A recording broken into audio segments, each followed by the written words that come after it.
अघोरी शमशान के वो साधु जिनसे दुनिया डरती है।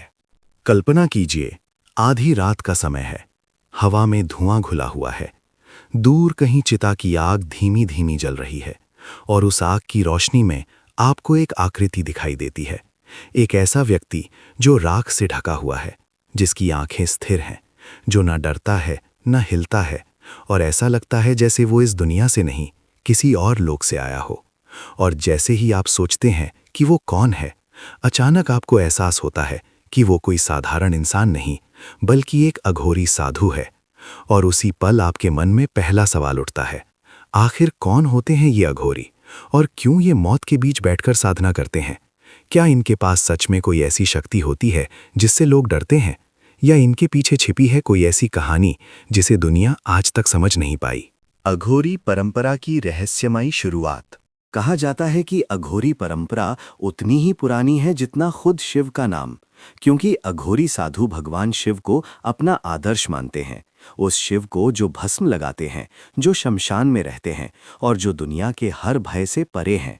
इतिहास के कुछ पन्ने बताते हैं कि सदियों पहले कुछ साधुओं ने ये तय किया कि वे जीवन के सबसे बड़े डर, मृत्यु को समझे बिना मोक्ष की बात नहीं करेंगे, और उसी संकल्प ने उन्हें समाज से दूर कर दिया।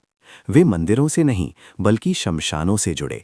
उन्होंने फूलों की जगह राख को अपनाया, उन्होंने सुगंध की जगह धुएं को चुना, और धीरे धीरे ये साधना एक अलग परंपरा बन गई, जिसे आज हम अघोरी साधुओं के नाम से जानते हैं।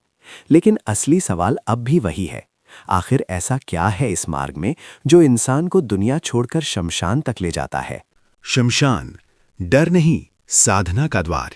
जहां आम इंसान मौत का नाम सुनकर कांप जाता है, वहीं अघोरी उसी मौत के पास बैठकर ध्यान करते हैं, क्योंकि उनका मानना है कि जब तक इंसान मृत्यु के भय से मुक्त नहीं होगा, तब तक वो जीवन का सत्य नहीं समझ सकता। शमशान उनके लिए अंधेरा नहीं बल्कि सबसे बड़ा शिक्षक होता है, क्योंकि यहाँ हर शरीर एक दिन राख बन जाता है। यहाँ कोई राजा नहीं, कोई गरीब नहीं, सिर्फ अंत का सत्य होता है। और जब अघोरी उस राख के बीच बैठते हैं, तो वे डर को खत्म करने की कोशिश नहीं करते, बल्कि उसे पहचानते हैं, समझते हैं और उसी में साधना करते हैं। और शायद यही कारण है कि शमशान उनके लिए डरावना नहीं बल्कि सबसे पवित्र स्थान बन जाता है। राख, खोपड़ी और रहस्य। जब कोई पहली बार अघोरी को देखता है, तो सबसे पहले उसकी नज़र उनकी राख पर जाती है। उनके शरीर पर लगी भस्म, उनके हाथ में खोपड़ी और उनकी आंखों में अजीब सी शांति। लेकिन इस दृश्य के पीछे छिपा अर्थ बहुत गहरा होता है, क्योंकि अघोरी मानते हैं कि ये शरीर अस्थायी है और राख उन्हें हर पल ये याद दिलाती है कि एक दिन सब कुछ समाप्त हो जाएगा। खोपड़ी उनके लिए डर का प्रतीक नहीं बल्कि जीवन की सच्चाई का पात्र होती है।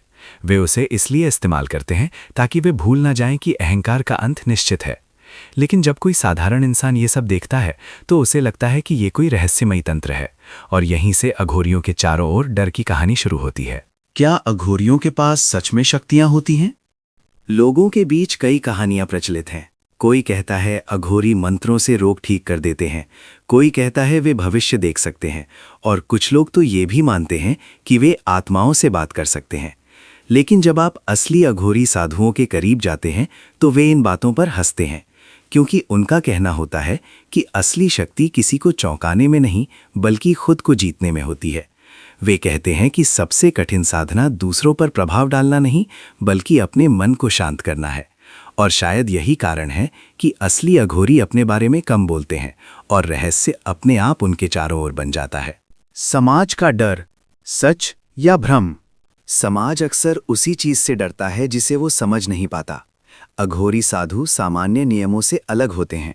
उनका जीवन समाज के ढांचे में फिट नहीं बैठता, इसीलिए लोग उन्हें रहस्यमयी बना देते हैं। लेकिन कई विद्वान मानते हैं कि अघोरी वास्तव में संसार के सबसे बड़े त्यागी होते हैं, क्योंकि वे उस चीज से भी दूर हो जाते हैं जिससे इंसान सबसे ज्यादा जुड़ा होता है, पहचान, सम्मान और भय। और जब कोई इन तीनों को छोड़ देता है, तो वो आम इंसान को अजीब लगने लगता है। और शायद यही वजह है कि अघोरी साधु हमेशा कहानी और रहस्य के बीच खड़े दिखाई देते हैं। अघोरी डरावने नहीं, दर्पण हैं। शायद अघोरी साधु डरावने नहीं बल्कि हमें हमारी ही सच्चाई दिखाने वाले होते हैं। वे हमें याद दिलाते हैं कि जिस शरीर पर हमें इतना गर्व है, वो एक दिन राख बन जाएगा, कि जिस डर से हम भागते हैं वही जीवन का अंतिम सत्य है, और कि जिस अहंकार को हम पकड़े रहते हैं वो सबसे बड़ी कैद है। और जब आप ये समझ लेते हैं तो अघोरी का चेहरा डरावना नहीं बल्कि शांत दिखाई देने लगता है, जैसे वो कुछ ऐसा जानता हो जिसे दुनिया अब तक समझ नहीं पाई।